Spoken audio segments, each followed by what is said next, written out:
J'ai vu Deadpool 3, est-ce que c'est bien? Est-ce que c'est de la merde? Je pense personnellement que c'est plutôt nul à chier. En préambule, disons-le, je vais spoiler. Voilà. Sachez-le, si vous arrivez sur YouTube, là, par hasard, je vais spoiler. Ne venez pas m'embrouiller parce que j'ai révélé qui étaient les caméos, qui étaient les acteurs, qui étaient les surprises. Niquez-vous. Vous êtes prévenus. Venez pas m'embrouiller. Deuxièmement, je vais mal parler. J'ai pas aimé le film. J'aime pas beaucoup Deadpool 3. Et je trouve que Marvel nous prend un peu pour des cons. Et personnellement, je sors de la salle un petit peu chafouin. Un petit peu grognon. Un petit peu énervé.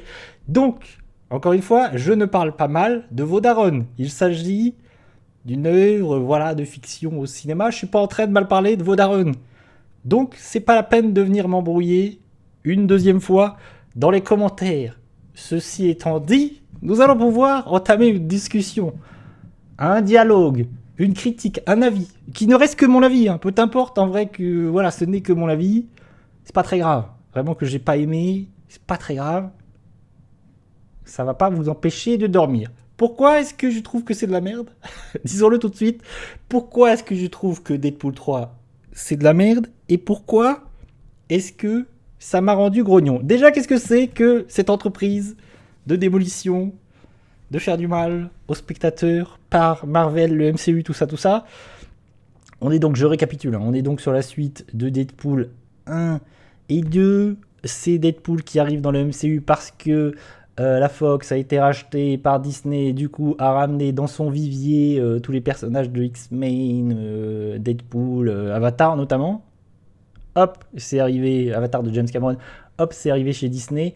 Donc c'est l'occasion pour Disney de mettre la main sur ce personnage qui quand même a pas mal cartonné avec le 1 et le 2 et personnage qui est quand même pas mal aimé. Et on est aussi sur un personnage qui est plus violent.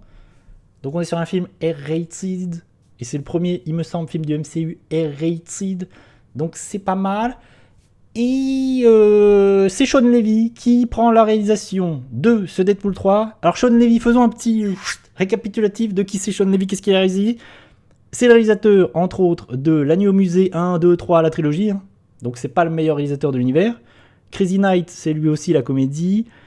Ensuite, il est devenu le réalisateur attitré de Ryan Reynolds. Il a mis le grappin dessus, il s'est dit tiens, c'est mon petit pote. Comme Tom Cruise par exemple avec McQuarrie pour Mission Impossible. Ryan Reynolds, il a Sean Levy et il a réalisé Free Guys avec lui. Free Guy qui était cool hein, d'ailleurs, je n'ai pas détesté. Adam à travers le temps pour Netflix que j'ai pas vu, ça m'intéresse pas du tout. Et le voilà revenir avec Deadpool. En sachant que Deadpool 1 c'était Tim Miller, Deadpool 2 c'était David Leitch.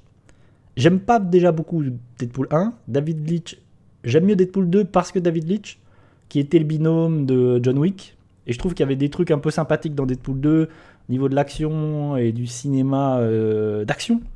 Là c'est pas du tout le cas, autant vous dire que Deadpool 3, moi je trouve que Sean Levy, il sait rien faire de sa caméra. Hein. La mise en scène de Deadpool 3, zéro pointé. Il n'y a pas de cinéma, il n'y a pas d'envie, il n'y a pas une image jolie dans le film. Il y a pas. Franchement, c'est le calme, c'est le zéro pointé. Franchement, limite. J'ai saigné des yeux tellement il y a. C'est ça aussi qui m'a choqué, moi, je trouve, dans Deadpool 3. Ça ressemble à vraiment un téléfilm cheap. Ça ressemble à un épisode de série cheap, de série télévisée. Super héroïque. Vraiment, que ce soit les effets spéciaux, les fonds verts, il n'y a rien qui se passe jamais. Il n'y a pas un cadre bien pensé, rien. Zéro. Pointé. À un moment donné, on arrive dans un Nomadland où on te fait croire que c'est Mad Max, ça fait pitié. En plus, on reste 1 heure là-dedans, ça fait pitié. C'est un enfer. Et c'est tout le temps sur fond vert. Par pitié, quoi. Vraiment. C'est nul. T'as l'impression que c'est Mad Max low cost. Surtout qu'il y a Furiosa qui est sorti cette année. Pouah. C'est pas parce que c'est une comédie qu'on n'a pas le droit d'avoir du cinéma. Attention, venez pas me dire. Attention, t'as le droit de faire du cinéma et faire de la mise en scène quand tu fais une comédie. Au contraire. Et donc, bon, Sean Levy, pour moi, c'est pas possible. Vraiment, c'est pas possible. Qu'est-ce que ça raconte que Deadpool 3. Alors, vraiment, ça encore une fois, le scénario, c'est impossible. Le scénario, il est... Je vais spoiler, attention. Il est annoté sur un putain de post-it. C'est Deadpool. Il se trouve que Deadpool voit son univers en train de... Alors, il y a le multivers. On est sur du MCU avec des histoires de multivers. Deadpool, alors il y a tout un truc méta avec entre la Fox et Marvel. Donc l'univers Fox de Deadpool est en train de mourir parce que Logan Wolverine est mort dans le film Logan. Donc il est considéré comme le personnage autour duquel tout cet univers était en train de tourner, ce qui est le cas. Hein. L'univers des X-Men de la Fox tournait largement autour de Wolverine parce que c'était le personnage le plus aimé. Hugh Jackman était aimé par le public. Donc c'était vraiment une super incarnation. Hugh Jackman, moi j'aime beaucoup son Wolverine, il n'y a pas de problème. Et il avait trouvé une superbe fin avec Logan. Logan, c'est super. C'est sûrement le meilleur film X-Men produit par la Fox. Probablement un des meilleurs films super-héroïques ever. James Mangold. Il doit être, il doit être un peu triste au vu de ce qu'on fait de son personnage aujourd'hui. Ça me fait un peu de peine pour James Mangold. Bref. Donc, Deadpool, qu'est-ce qui se passe ? Il décide, pour faire survivre son univers, de ramener un Wolverine pour essayer de sauver son univers qui est en train de mourir. Donc, il va dans le multivers et on se retrouve évidemment avec la scène obligée. Il traverse les multivers, on se retrouve avec des caméos pleins de Wolverine. Il trouve un Wolverine, il le ramène, il tombe sur un Wolverine dépressif. Et ils vont faire un buddy movie, ils vont faire un binôme, un duo de choc pour essayer de faire survivre cet univers. Ils se retrouvent dans un No Man's Land, une sorte de zone, de non-zone, de no-zone, où ils vont se retrouver avec des personnages oubliés de la Fox et autres personnages super-héroïques tels que Elektra. Je vais spoiler, hein, je répète. On retrouve Elektra, on retrouve Chris Evans qui revient dans le rôle des 4 Fantastiques, c'est plutôt rigolo, mais vraiment le fait de faire revenir Elektra. Alors il y a Elektra, il y a Blade, Wesley Snipes, il y a Channing Tatum qui revient dans le rôle de Gambit, et on a X-23 qui revient. Alors pourquoi je dis ça ? Parce que c'est l'idée de... En fait, c'est là pour moi où est l'impasse du film. C'est-à-dire que on se retrouve avec la même chose que No Way Home. Moi j'ai détesté No Way Home. Enfin, No Way Home, je trouve que c'est un très très mauvais film. Mais ça a marché sur nous. Moi, ça a marché sur moi, le côté nostalgique de on va ramener des acteurs que tu as envie de voir, que tu as aimé voir et tu es content de les voir là. Et franchement, il y a un truc de chaud de nostalgie. Mais ça fait pas un film. Et tu sens que Disney, Marvel, veut reproduire ça à l'infini. The Flash a essayé de faire ça aussi. Bon, The Flash s'est planté dans les grandes largeurs, mais je trouve le film extraordinaire. Mais The Flash en a fait n'importe quoi. Et là, c'est la même idée. Mais je trouve que ça marche, pour moi, en tout cas pour moi, ça marche jamais. J'étais content de revoir Wesley Snipes, je me suis dit, waouh, c'est cool, surtout qu'il est encore très en forme, que Blade c'était bien. Mais le problème, et c'est exactement comme dans No Way Home, ils en font absolument rien, et c'est jamais mis en scène.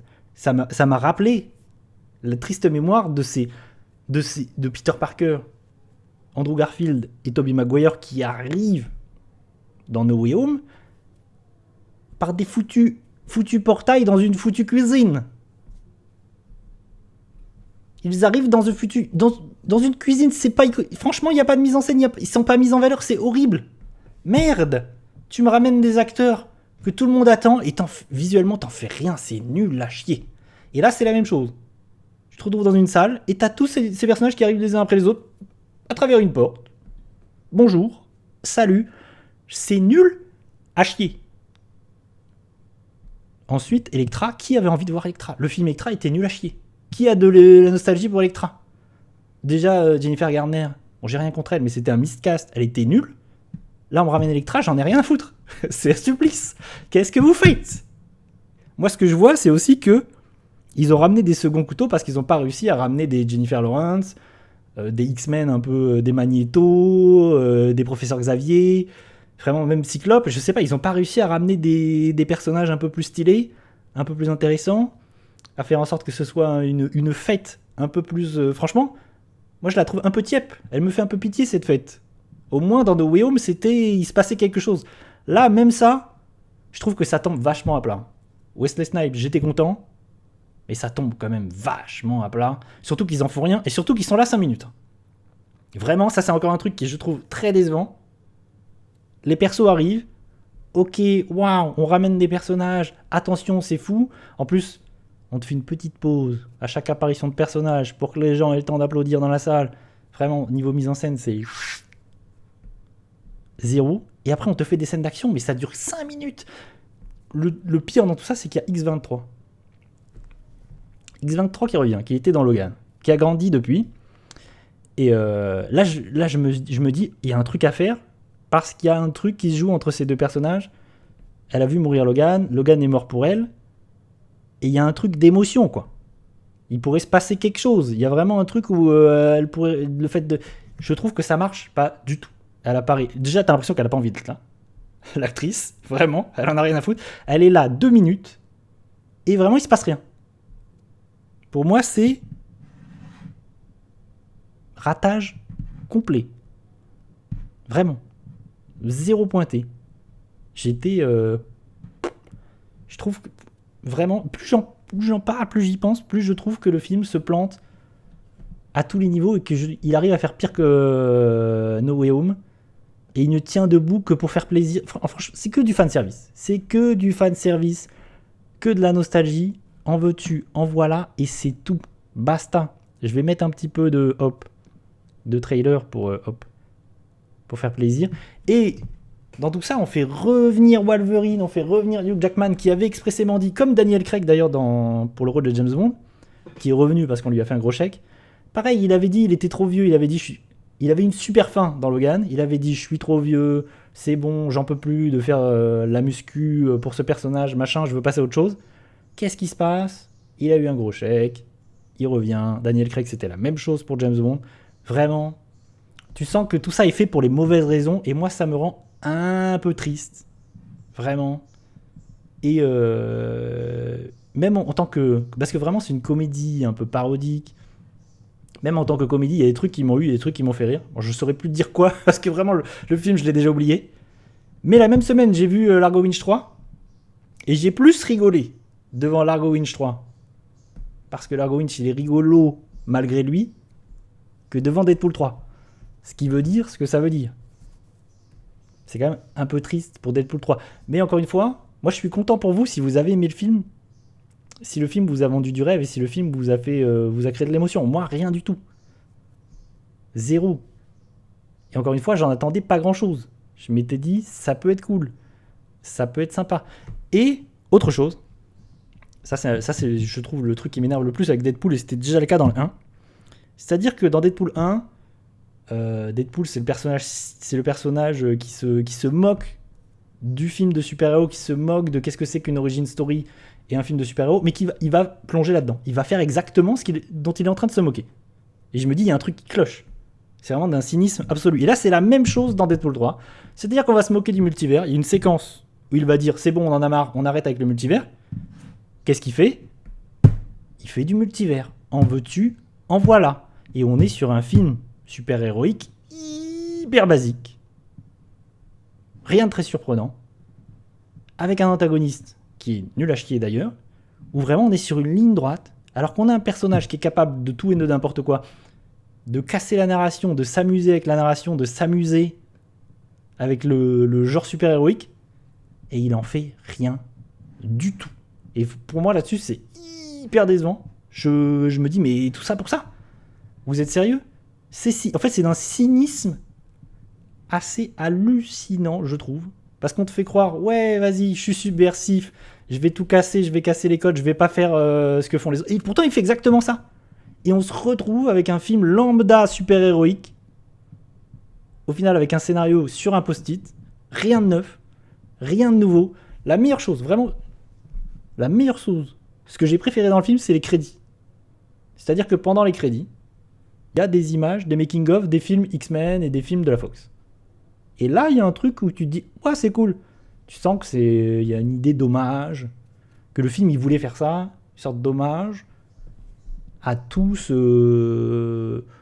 univers de la Fox, cet univers parallèle super-héroïque des X-Men de la Fox, où il n'y a pas beaucoup de films qui surnagent. Il faut quand même se rendre compte que dans cet univers, Par exemple, on aurait pu nous ramener Daredevil. Bon, ils ont pas réussi à avoir Ben Affleck. Mais ça aurait été un peu cool d'avoir Daredevil, d'avoir Ben Affleck. Et ce qui se passe, non. D'ailleurs, Channing Tatum, il est là, bon, bah, parce que il avait envie de jouer le personnage, mais il y a un autre acteur qui joue Gambit dans X-Men Origins Wolverine. Pourquoi est-ce qu'on n'a pas ramené cet acteur? Moi, ça m'a paru bizarre. Quand je me suis dit, mais... Ok, c'est bien de faire plaisir à Channing Tatum. J'aime bien Channing Tatum. Mais... Tu fais pas un film pour faire plaisir à tes potes. En fait, j'ai l'impression que c'est juste Ryan Reynolds qui est super pote avec Hugh Jackman, qui veut faire plaisir à ses potes, mais tu fais pas un film pour faire plaisir à tes potes. J'ai l'impression qu'on... Vraiment, moi, je me sens... On prend les spectateurs pour les cons. Marvel, très clairement, prend les spectateurs pour des débiles. Et ça me rend très triste, mais j'en attends plus grand-chose de Marvel, à vrai dire. Le film est en train de cartonner, il va cartonner. Mais moi, je vois ce cinéma, ce MCU, partir dans un mur, vraiment. Et j'en parlais l'autre jour, vraiment, de cette annonce de Robert Downey Jr. Encore une fois, je pense que c'est encore un clou dans le cercueil de ce MCU et de ces cinémas super-héroïques. Qu'est-ce que ça dit, faire ramener Robert Downey Jr. Ça dit, ok, on est en train de se foirer, il y a Kang, ça a foiré, l'acteur, ça a foiré, il faut qu'on parte sur autre chose, il faut qu'on recasse des persos, enfin, il faut qu'on réécrive toute notre phase. Donc on va partir sur des choses solides, et on ramène, encore une fois, de la nostalgie, on ramène des choses qui ont marché, donc on ramène Robert Downey Jr. dans un autre personnage, dans le rôle du méchant.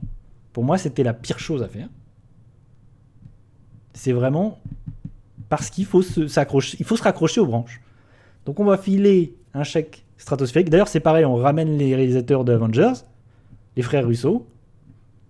Encore une fois, pour moi, c'est un aveu d'échec de dire, bon, bah, on va essayer de se raccrocher à des trucs, des valeurs sûres. Et c'est la preuve que Marvel est dans un putain de mur et que Marvel essaie de retrouver un second souffle, mais c'est pas en ramenant des choses. En fait, à un moment donné, il faut partir sur autre chose plutôt que de ramener toujours des... En plus, il y a pas... Le fait est que Iron Man 1, c'est il y a pas si longtemps, quoi.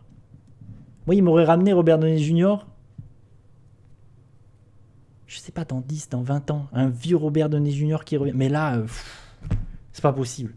Vraiment, c'est pas possible. Moi, ce MCU, c'est juste pas possible. Ce Deadpool 3, c'est juste pas possible. Vraiment, j'ai envie de dire stop Marvel, quoi. Je crois que c'est le seul film c'est le seul film du MCU cette année. Je reste curieux pour les films qui arrivent, mais vraiment, je pense en fait j'en ai plus rien à carrer là. J'en ai juste plus rien à carrer. Ce Deadpool 3 là. Je sais pas si Deadpool va continuer à apparaître dans le MCU, s'il va apparaître dans des films prochainement. J'espère que Wolverine, c'est finito. Hugh Jackman, c'est bon. On va recaster à un moment donné. Essayer de ramener du neuf, quoi. Essayer de faire quelque chose d'un peu neuf. Franchement, j'ai l'impression de l'avoir vu 4000 fois ce film-là. J'en peux déjà plus. Moi, Flash, au moins. Flash, il avait le truc d'être fou, d'être faire n'importe quoi. Flash, au moins, il avait lâché la bride. Il a fait n'importe quoi. C'était rigolo. Merci. C'était n'importe quoi. Mais c'était... j'ai plus kiffé Flash. Pour vous dire, moi, j'ai plus kiffé The Flash que Deadpool 3. Vraiment. Parce que The Flash, c'est incroyablement nanardesque. C'est incroyablement fou. Là, on est sur un film de super-héros. Franchement, je m'emmerde. Il y a un truc que j'ai pas dit, mais il y a de l'exposition dans le film. Il y a 1 heure d'exposition. Franchement, ça fait de l'exposition sur exposition. Ça papote. Quand les personnages arrivent, genre Electra, machin, ça papote. Ça passe 5 minutes à papoter. Merde. Vous papotez, je suis pas venu là pour vous voir papoter. Hein. En plus, pour exposer des trucs nuls à chier à base de multivers, il faut essayer d'expliquer. Ah, attendez, mon univers, mon multivers, nanani, nanana, la méchante, tititi. Wow. Nul. 0.